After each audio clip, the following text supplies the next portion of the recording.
Hey guys, welcome back to another video.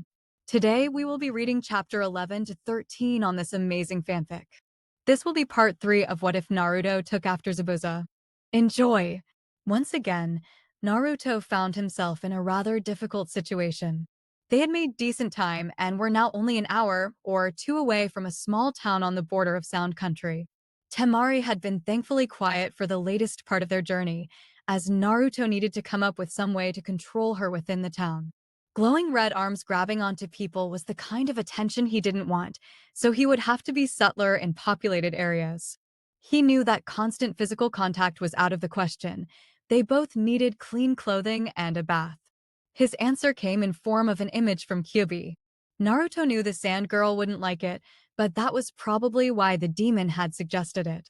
He held up a hand, and the two shinobi stopped, landing on the ground almost in unison. Temari turned to him with a glare, as he noted she always seemed to do. This meant she was at least less afraid of him now, though whether that was good or bad he couldn't decide. Why are we stopping so close to a village? The irate girl demanded to know. As I'm sure you know, Naruto said, it will be more difficult to watch you once we're in town. Temari had known that for days. She was counting on it and would be looking for a chance to escape. And you also know, he continued, that my normal methods of restraining you won't work. So, with help from Sirai Kirite, I have come up with a solution. Naruto walked over to the girl, took the sword of her back, and with a flick of a kunai, cut a small hole in her clothes right above her waist. She, of course, had something to say about this. What the hell do you think you're doing? Naruto grabbed her arm and calmly replaced the sword on her back, covering the hole. This way, he said, if you cause problems, the manifested restraints can go under your clothing. At this point, Naruto wasn't sure if she was red from embarrassment or anger.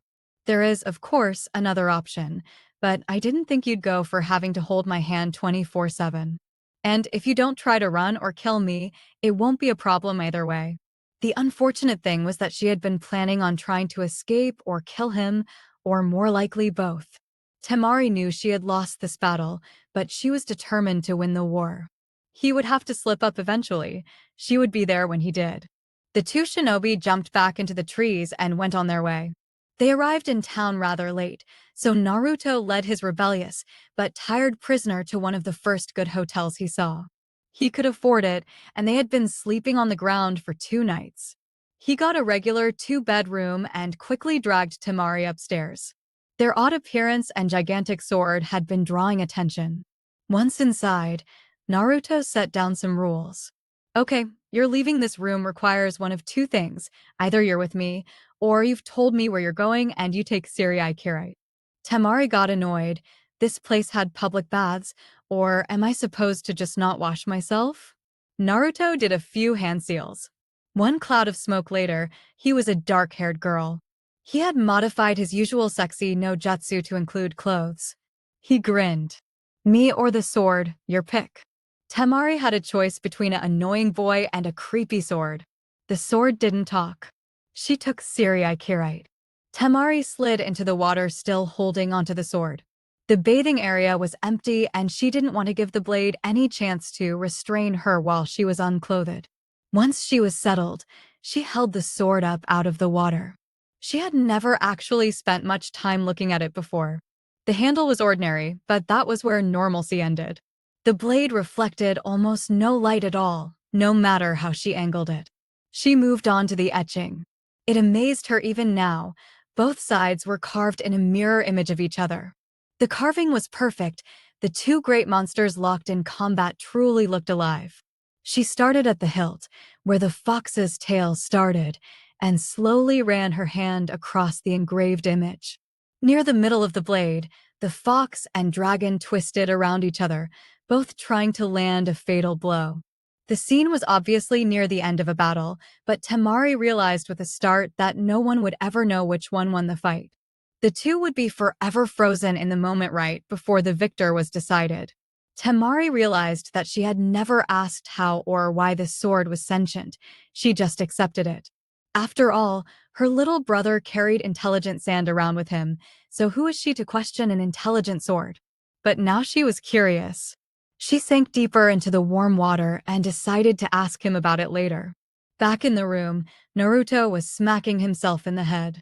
Naruto had been working over a map, planning their route to and through Lightning Country, when the Kyuubi had decided it would be fun to send random pictures of a wet temari directly into Naruto's mind every few seconds. The demon was careful to make sure each image was at an angle such that it suggested everything and revealed nothing. Kyuubi grinned to himself within the sword. This was fun. He had never had the chance to do things like this before, and it was a novel experience. Hell, he though as Naruto started banging his head on the table, terrorizing these two was almost as much fun as obliterating a village. Almost. Temari arrived back at their room an hour later, wrapped in a towel and carrying her clothes. Naruto didn't even glance up from where he was laying on his bed. He knew he would blush if he did. Temari washed her clothes in the bathroom, as Naruto had done while she was bathing. She had spent enough time with her captor to know something weird was going on when he was quiet for this long. She estimated that he should have made at least 3 wisecracks by now. She emerged from the bathroom a short time later still wrapped in her towel, but Naruto could see as he glanced over that she was wearing her net shirt under it. Unlike the fox boy, she crawled under the covers of her bed. Temari stared at the ceiling for a few moments, but quickly found herself drifting off. She was awakened some time later, but a silent glance at the clock showed it to be only 2 a.m. A lamp was on in the room, and a moment later Temari noticed Naruto sitting at the table in the corner. Sirai Kirite was leaning against the other side of the table, and Naruto was studying something on top. "Are you aware it's 2 o'clock in the morning?" Temari half murmured. "Yeah." Temari glanced at what he was studying on the table. "Why are you playing chess with yourself?" she asked. "I'm not," came Naruto's reply. "Who are you playing with then?" Temari asked skeptically, but as she finished speaking, a clawed hand reached out of the sword and moved a piece. Temari blinked. "Your sword plays chess?" Naruto nodded. "He's pretty good at it too." "Oh!" Temari paused for a moment. "The question I'm leading up to here is why are you playing chess with your sword at 2 a.m.? Naruto took his opponent's knight with one of his bishops. Couldn't sleep. Temari paused again. "Where did you get the chess set?" Kyuubi took Naruto's rook with his queen. Stole it from the game room downstairs. "Oh!" Temari just sat there for a moment. She slowly got out of bed and wrapped a blanket around herself before pulling a chair up to their table and silently watching them play. The boy felt himself drifting in pleasant darkness. There was nothing here, no one to bother him. Suddenly, he heard rather screechy voices surrounding him and started to notice that his left arm hurt. Shikamaru opened his eyes and sighed. Troublesome. The moment Tsunade heard Shikamaru was awake, she insisted all others leave the room so she could debrief him personally. She sat next to his bed on a foldable chair. "So you're absolutely sure," the Hokage said, "that it was a fox head that bit you?" The shadow user nodded slowly. "Yes, a red fox head. It appeared to be a chakra manifestation." Tsunade was impressed, but Shikamaru was both the laziest and most observant person she knew, so if he said it had been a fox, it had been a fox. She knew what that meant. She slowly walked out of the room and turned to the waiting Shizune. "Naruto's status is now upgraded. He is now an S-class missing nin. He was the one who attacked the northern gate. Kyuubi is active enough to manifest. I want the best hunter nin and ANBU we have on this. The demon cannot be allowed to break loose." The great irony, of course, being that at that moment in time, the great demon fox was about as dangerous as a house cat without Naruto to give him chakra. Currently, Naruto was quite contentedly snoring in bed. Temari had woken up first and was already dressed. She had momentarily considered making a break for the door, but Sirai Kirite's presence mocked her, as if daring her to run. She looked at the sword again and, out of sheer curiosity, started to count the tails on the fox. She had known there were more than 6, but never actually counted. 7, 8, 9. 9 tails. A 9-tailed fox. Something tickled in Temari's memory, a connection she had missed and couldn't get a hold of. She looked around the room and saw Naruto's wallet sitting on the table. It was a frog.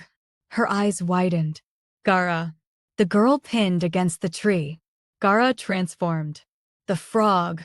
The fox. Uzumaki Naruto. He must have left his village only a short time after she last saw him, after the failed rescue of Uchiha Sasuke. Almost everything about him had changed, but she was sure it was him all the same. This was the boy who had beaten her brother, the one who was supposed to be dead. Temari suddenly thought of his new name, Fushigi Naruto, one who was burned alive and reborn from the ashes of his demise. Of all her revelations, it was this one that stayed with her as she watched him awake. Naruto knew something was wrong the moment he woke up. Temari sitting on a chair near the end of his bed and was looking at him thoughtfully. She had never done that before. I want you to promise to answer a question truthfully, the sand girl said carefully.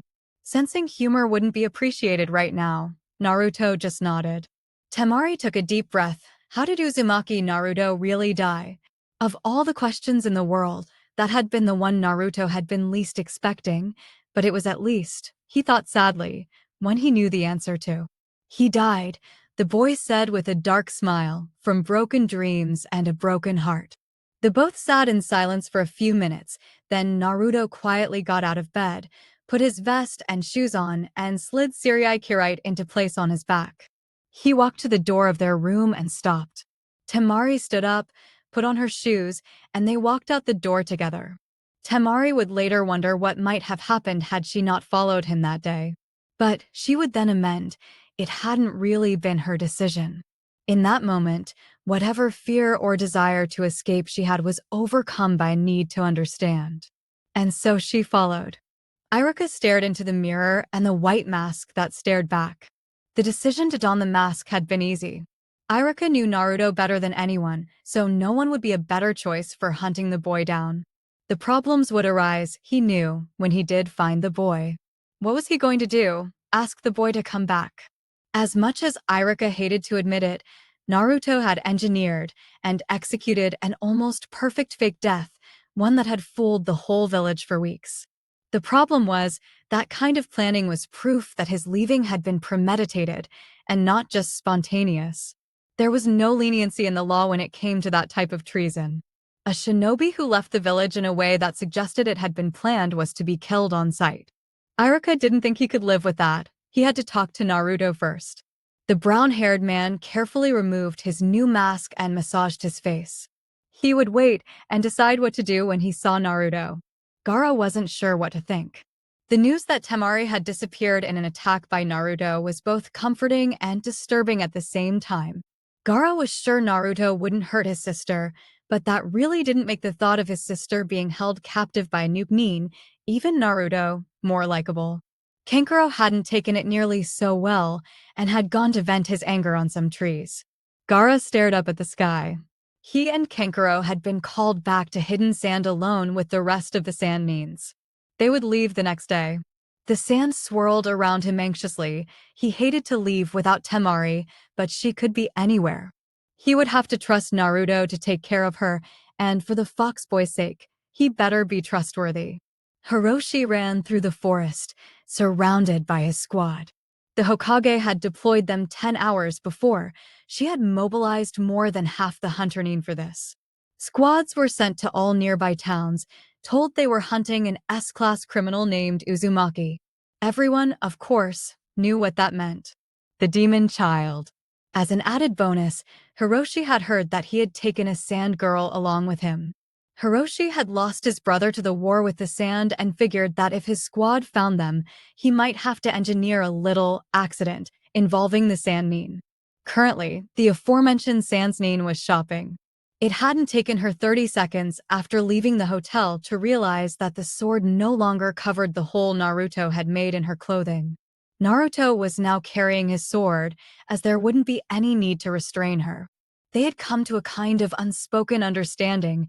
She knew enough now that if she ran, he would probably be forced to hunt her down and kill her. She knew he really didn't want to do that, and she didn't really want to die.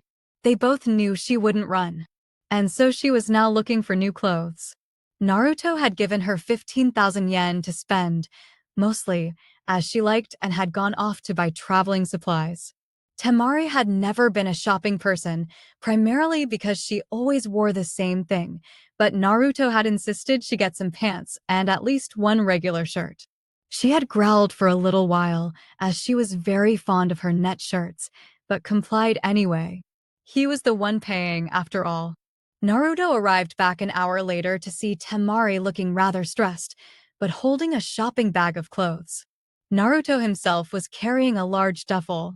Once they arrived back at the room, Naruto opened the bag and started pulling out its contents one by one, naming them as he went. Some new pants to replace the pair I lost, 2 extra light sleeping bags, new underwear, magnetic chess set, whetstone, dehydrated soup, a pot, pocky, soap, oh, and he pulled out a small package and threw them to her with a smirk, new hair ties. Temari glared, but it was half-hearted. Things were still slightly awkward between them. Temari had accepted that trying to escape was pointless. Eventually, she knew Naruto would let her go, but it still felt somehow wrong to be acting like the two of them were just two shinobi on a mission when she technically was his prisoner. Naruto was getting nervous. She was looking at him thoughtfully again. The boy got refocused when he thought of the plan he had made the evening before. He pulled out his map and laid it out on table. This, he said, pointing to a small on the eastern border on Sound Country, is where we are now. Naruto went on to describe the approximate location of Hidden Cloud and the path they would have to travel to get there, but it was the end of his speech that made Temari jump. And when we arrive, I'm going to let you go. The boy finished, my village will figure out my secret soon anyway, and the cloud has no hostilities with the sand, so you should be able to find your way home. Things didn't seem so bad all of a sudden. Temari now had a goal to work towards. It would be a week at least to Hidden Cloud, but it meant that she could be home in the sand within the month. Temari would have liked to leave that moment, but Naruto wanted to take a bath himself, which he had neglected to do the day before, and eat a meal in town, as it would be 2 days to the next one. The two paid the hotel manager and left right after diner. Temari got to carry the duffel since Naruto had his sword to haul around, but she complained about it regularly, just to annoy him. The new Nin and his prisoner were almost to the edge of town when they passed a small sushi shop. Above them on the roof, Hiroshi smiled as he looked at the picture in his hand. It was his lucky day. Naruto felt his shinobi sense tingling as soon as he passed the sushi shop, so it was with relative calmness that he shoved Temari into an alley, drew his sword, and spun to deflect some needles aimed at his neck in one smooth motion. There were 6 hunters that he could see, and there would be one spotter somewhere. Naruto ran down the street, staying close to the buildings. Even hunters couldn't throw jutsus around in populated areas. He leaped into the air and spun, releasing Kirite before landing and running along a building wall while flashing through seals. The hunters scattered as the huge sword sailed past them, but failed to notice when it split into 9. Naruto jumped off the wall, landing on the ground just in time to catch his sword and go into a spinning slice, dispatching a hunter who had tried get into close combat. A second hunter came at him from behind, while the other 3 tried to hit a vital point with their needles. Naruto snorted.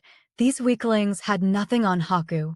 He spun again, deflecting the needles with the flat of the blade and bringing it around to face the hunter who had tried to attack his rear. Kirite flashed again. The second hunter fell. Apart from a few needles in uncomfortable places, Naruto was uninjured. 3 hunters faced him in the street, deciding how they should attack. He never gave them a chance. He let his body flow into the death stance and watched them freeze up in terror. They would be able to fight it off in a few seconds. Kyuubi didn't need half that much time. The sword shadow clones came from behind, as they had with Chuji. Without the added bulk of multi-size no jutsu, none of them stood a chance. Various pieces of Hunter Nin lay in the street, but Naruto wasn't paying attention. There had been 6. Where was the last one? He spun with a growl and ran back towards the alley. To say that Temari was shocked would be an understatement. She sat in the darkness between the 2 buildings with mixed feelings. She knew the presence of the Hunter Nin meant she was safe and could go home, but there was a part of her that would mourn the death of the odd boy she had spent 4 days with. A leaf Hunter Nin landed in front of her and offered her a hand getting up. She smiled sadly as she reached for it, but then noticed a glint in his other hand. Her eyes widened, The hunter was concealing a knife and slowly drawing the arm back for a stab. It's a common misconception that in the game of chess, a player wins when he kills the opponent's king. In reality, a player wins when his opponent's king is put in such a position where, no matter what he does, he dies. Temari had one more move. Naruto arrived just in time to see Temari trip the final hunter and slam a kunai into his face. The mask split, revealing the man's face just long enough for him to whisper, "Sand bitch," and fall, blood oozing around the knife sticking out of his forehead. Naruto rushed to catch Temari as she collapsed. She had just killed a leaf hunter, one sent to kill a nuke nin she was traveling with. Right now, the spotter for the squad was rushing back to inform his superiors of what happened. Within 24 hours, she would be labeled as a missing nin. Hours ago, she had been looking forward to seeing her village in under a month. She would probably never see her village again. But she was alive. There was nothing Naruto could say, so he just sat, soaked in blood, and held her as she sobbed. Temari sat up against a tree, her arms wrapped around her legs and her eyes staring off into space. Naruto was starting a fire to cook a dehydrated rice dish he had picked up. Both were in an odd state. They had been running for 16 hours and had been up for more than 24. Despite that, neither felt like sleeping. After finally getting the fire started, Naruto walked over and sat against the tree next to Temari. He grabbed a stick of Pocky out of the package he kept in one of his shuriken holsters and started to slowly munch. "Did you know," he asked the girl, "that I once ate fried rice made by the third Hokage?" Temari was silent. "I've since then discovered," he continued, "that much of a person's personality is defined by the food they eat. The third liked fried rice, which is basically made up of things that are healthy, but is fried in oil to make it just a little bit sinful." Temari turned to look at him slightly as he went on. "Irika, who you don't know, always ate ramen with me at a stand. Ramen is cheap, warm, and filling. Irika was always like that, never wanting anything in return for the kindness he showed everyone." Temari now had most of her attention focused on Naruto's words. Then, Naruto held up his snack. "We have Pocky, an inherent contradiction. A pretzel stick covered in chocolate. These two sides make it almost impossible to define. It is neither good nor bad for you, neither sweet nor salty. It is ambiguous. It just is." Naruto took another bite. "The first person I ate Pocky with was a psychopath who murdered his family. He was also the person who taught me the skills that saved both our lives. These two sides seem impossible to reconcile until you stop thinking in terms of good and evil." Naruto finished his stick and grabbed another. "Yesterday, I killed 5 people from my old village in less than 60 seconds, but I needed to do it for us to survive. I don't think of myself as good or evil. I, like Pocky, just continue to exist." Naruto took his Pocky out of his holster and set it on the ground before standing up and going over to check on the fire. Temari slowly reached and took a stick out of the open pack. She set her head on her knees as she took a bite, smiling ever so slightly. Tsunade was tense. The camp was being packed and the shinobi were getting ready to head back to Konoha, and this meant making arrangements for all the wounded, making sure they had a way to get home. Shizune rushed up to her. "Hokage-sama, we have another problem with Yamanaka Ino." Tsunade sighed. "What this time?" She was disturbing the other patients again. "So?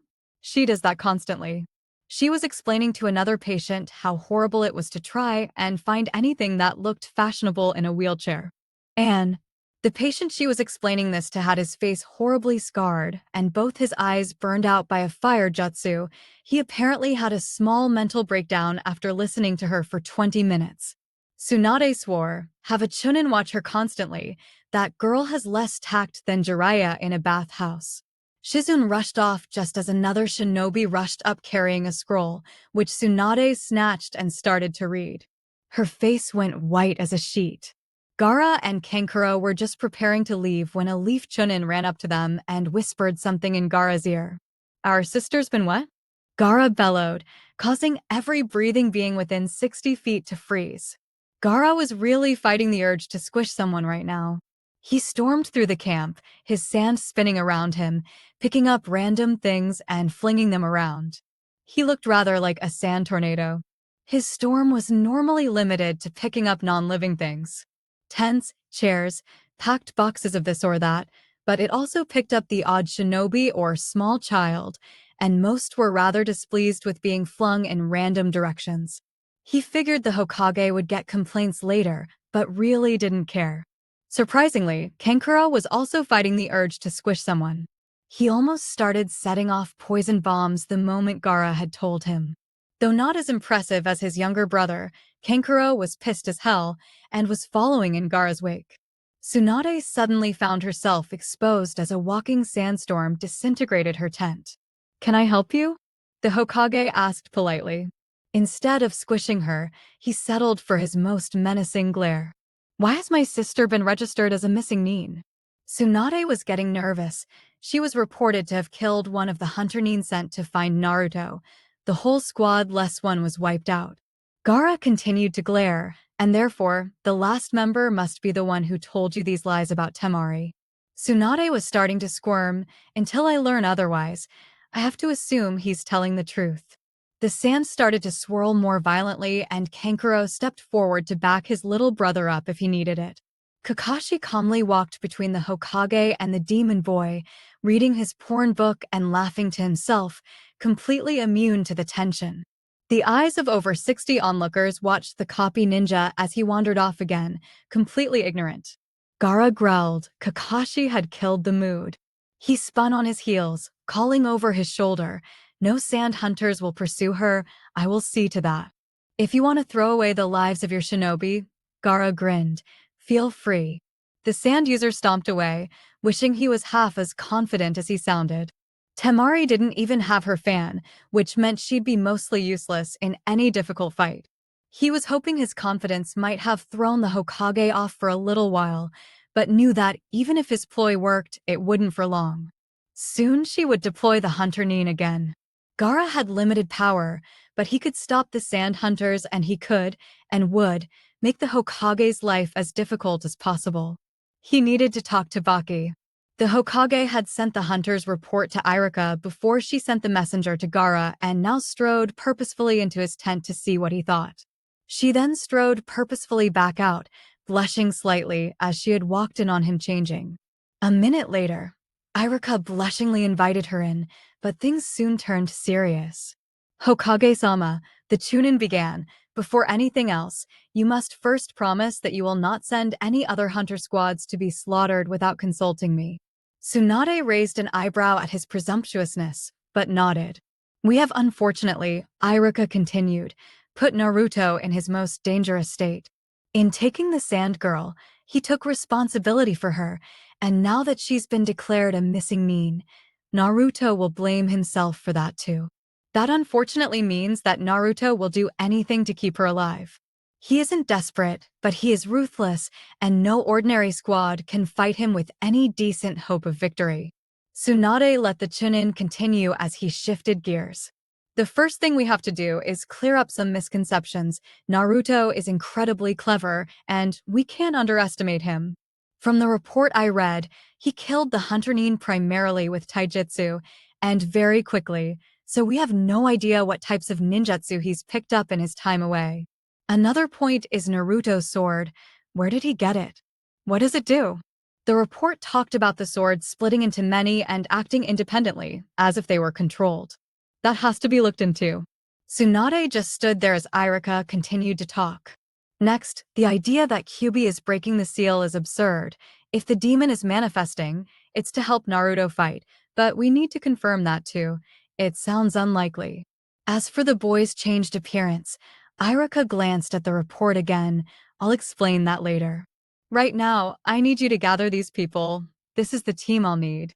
Tsunade ran her eyes down the list and looked slightly shocked. "But, this is..." Irika nodded. "When we go after Naruto, we need those people, otherwise, it's useless." He dispatched 5 Chunin with only taijutsu. That skill, combined with the mist jutsu he used in the attack on the North Gate, would allow him to fight even a Jounin squad, but I can counter it if you give me the right team. Tsunade turned to leave, but Irika had one more thing to say. "Oh, and Hokage-sama, I'll need the shinobi ID photos for Gaara and Sasuke copied onto clear plastic." Call me when everything is ready. Tsunade glared slightly. You better have one hell of a presentation for us, Irika. He looked at the ground sadly. Oh, I will. Be sure of that. Naruto and Temari sat around their fire eating breakfast. Thankfully, both had been able to sleep the night before and were now not quite so tired. Naruto was currently trying to convince Temari that her life wasn't over, and unfortunately for her village loyalty, he was winning the argument. I mean, really, the fox boy was saying, how many people in your old village were even decent to you? From what I hear, your life has been training and taking crap from the villagers. Temari didn't say anything since the only comeback she had come up with was that she kind of liked training.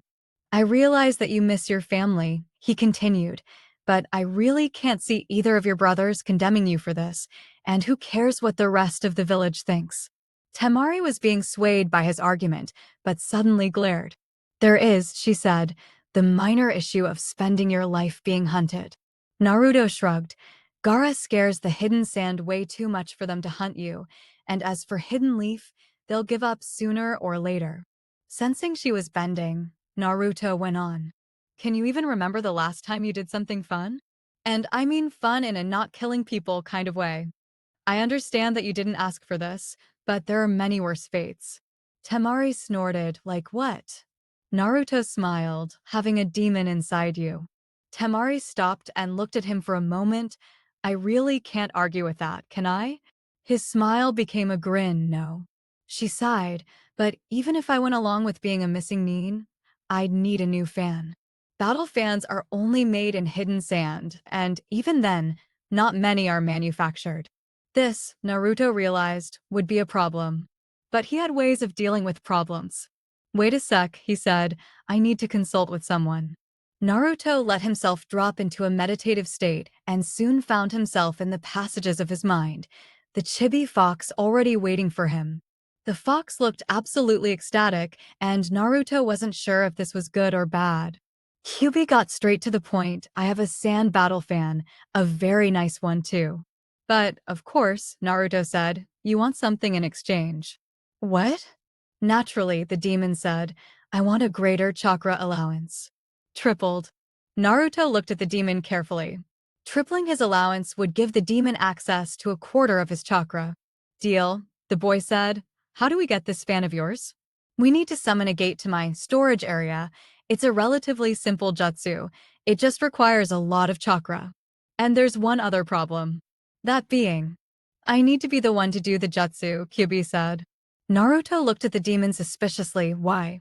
The jutsu cuts through space, and the user has to know the correct seals, the address, so to speak, of wherever they're going. I'm not giving you a free pass to raid my ancient collection of treasures whenever you want. If you want the fan, I do the jutsu. Just stick the sword in any vertical surface, walk through the gate, grab the fan, walk out. Fine, Naruto agreed, but if I get the slightest feeling of being tricked. Naruto let the threat hang in the air and let himself come back out to the real world, where Temari was looking at him oddly. I was talking with my sword. He has a way to get a fan for you. Naruto said as an explanation. He walked through the forest, looking for a suitable surface while Temari asked a question. So who is it in that sword, anyway? Some shinobi that was caught on the wrong of a sealing jutsu or something. Naruto shook his head, still looking for a vertical surface. Nah, greater demon. More specifically, the Nine-Tails demon fox. Temari had stopped moving about 3 seconds before. The Kyubi no Kitsune is in your sword. Naruto looked at her oddly. Yeah, it used to be in my stomach, but a forbidden jutsu used in the forging of my sword changed that. Why? Act 2.